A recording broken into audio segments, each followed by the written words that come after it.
Hello, students. Welcome back to your history class. So, last class, I had told you all to find the answer for this question number 7, in which there are 7 points, and you had to bifurcate these points in two categories.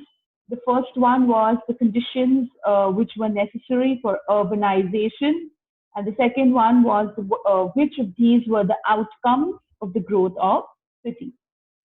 So now I will tell you all the answer.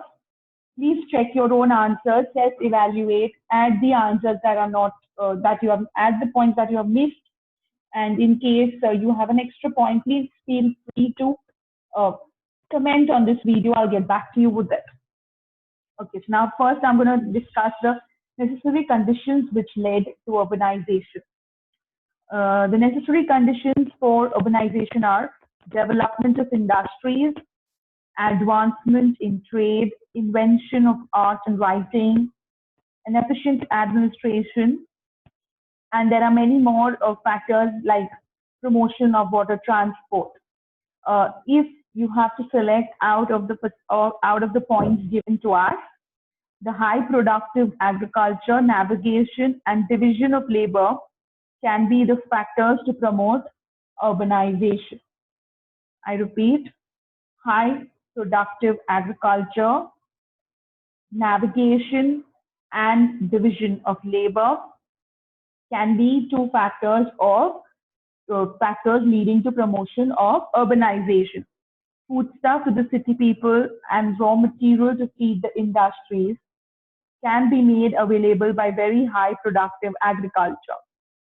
Raw materials to the city in a big way can be sent through waterways, and finished goods can be sent to the various parts of the city.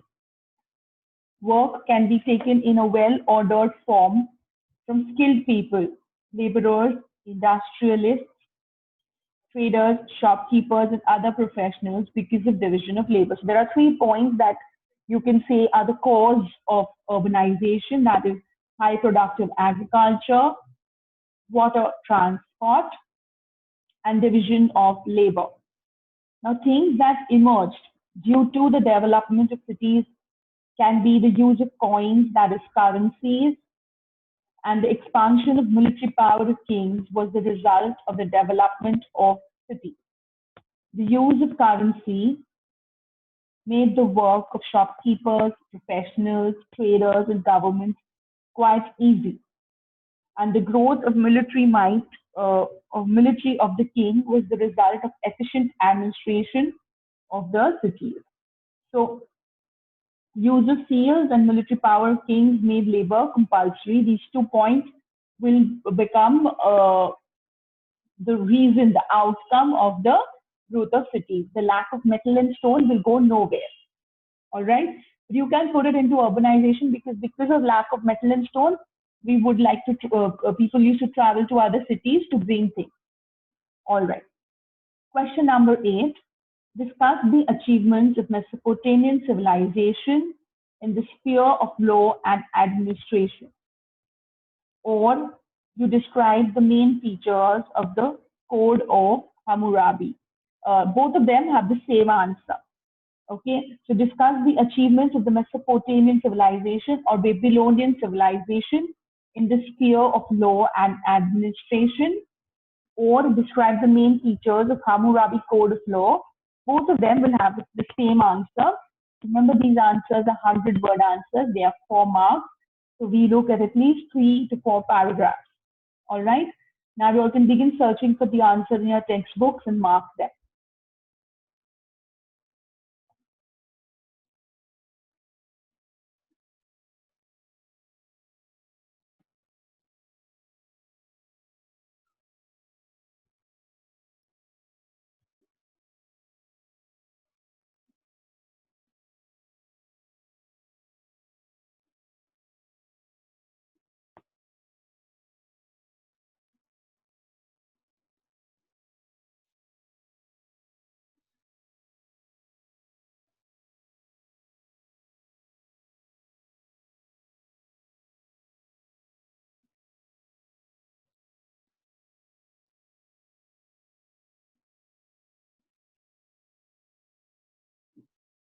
Okay.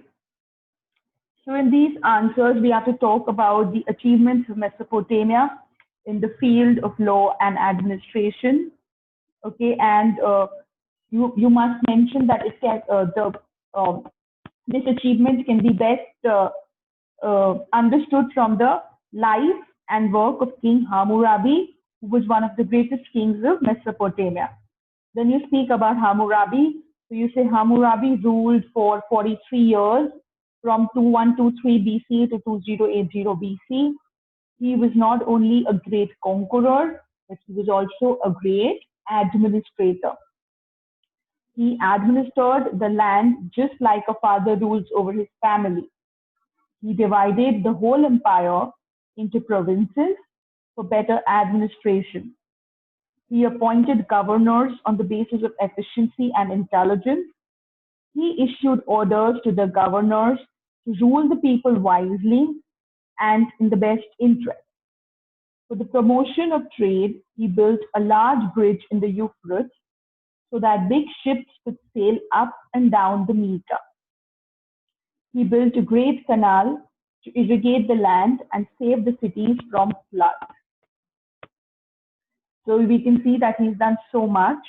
So after an introduction to Hammurabi and speaking about his efficiency and intelligence, we will go ahead and we speak about the law in the last paragraph. In the field of law, Mesopotamian has achieved a lot. Here, to name the king Hammurabi of Mesopotamian will live forever as he got the world's first code of laws prepared and engraved on a massive stone shaft in the form of 828 articles. These laws pertain to trade practices, exchange of money, payment of taxes, matters of mutual conflict, theft and murder, etc. So there were laws for all these things. Most of the laws followed a simple principle, an eye for an eye and a tooth for a tooth. Some other laws provided for justice to the orphans, widows, and poor. There were some laws which were specially made for the orphan, widow, and the poor. With this, you end this particular answer. Okay, this is how you would answer this. You will first introduce Mesopotamia, introduce Hammurabi. When you speak about Hammurabi, you speak about the things Hammurabi has done. And then finally, you speak about the law. All right. Question 9. What were the far-reaching changes that took place because of the rise of cities? Similar to question 7, but this is only about rise of cities. So what were the changes that took place because of the rise of cities? You should write this in point form. There are around 4 points with me. So you all start marking it in your textbooks. I will wait for an entire minute before I start.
All right.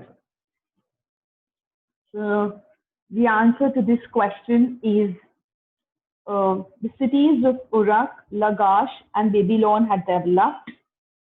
The changes that took place due to the rise of these cities are, so you first mention the cities that developed, and then you write the changes that took place because of these rising cities are, the development of cities led to the beginning of trade. Trade had begun. With the rise of cities began trade, which ultimately led to the use of currency. So with the development of trade, currency came into use. The city people did not have to do farming, so various professions and occupations like craftsmen, traders, soldiers, officials, etc., took birth in the city. So different job opportunities were now created. Okay, that's your third point. Number one was trade. Number two was because trade developed, currency came into being. Number three was that because now farming was not the only source of income, many other employment opportunities cropped up. Finally, the fourth point is as city people adapted to various occupations, their interests and aptitudes began to differ. So it was necessary to keep the public life under control, and this led to the growth of administration system. So the government, the earliest form of government took birth or took rise. Okay, so these are the 4 points. Number one is trade, number two is currency, number three is profession, and number four is due to because people started to get acquainted with the new occupations, their interests and aptitudes changed, and so it was necessary that the public life was kept under control and an administration system had to be put in place, and so the first form of the earliest form of government was took birth or was developed. All right, this is your question 9. Now, question 10: why were mobile animal herders a threat to the town life? I repeat, why were the mobile animal herders a threat to the town life? This will be just 2 paragraphs. It's a very small answer. We've spoken about it. You can search for the answer in your books, and you can even, write these down in your own words. Okay.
All right. So the answer to this question is, unlike Egypt, Mesopotamia was not safe from the natural resources that surrounded it. So it was always under threat from alien aggressors. Perhaps due to this factor, several civilizations flourished here from time to time, and they fell and then rose again from the ashes. So civilizations like Sumerian, Babylonian, and Assyrian, they rose and fell. So you first talk about the civilization, you first talk about Mesopotamia. Whenever you have a question which doesn't have a lot of content to it, always introduce Mesopotamia, introduce the civilization. Then you go to the next question, main part of the answer. The city people always feared this insecurity and danger. Nomads sometimes assumed the roles of thief and dacoit, making capital out of his weakness of the city dwellers. These nomads entered some parts of the city or others and raided the city whenever the rulers were weak and lethargy and disappeared with the booty. The people living in outer parts of the city always remained in fear of those nomads, and they often fell prey to the loot and the plunder of these people. So the city police kept a strict vigilance on these nomads and did not allow them to come near the city.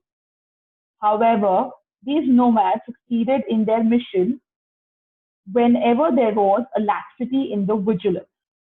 As such, these nomads were always a cause of concern for the officials of the city.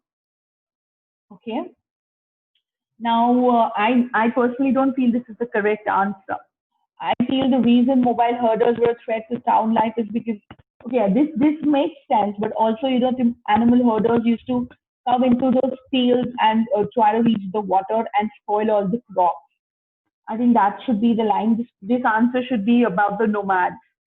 Why were the nomads a threat to the town life? Okay. Go to the last question. Why would the early temple have been much like a house? Again, I'm going to be waiting for a minute. Why would the early temple have been much like a house?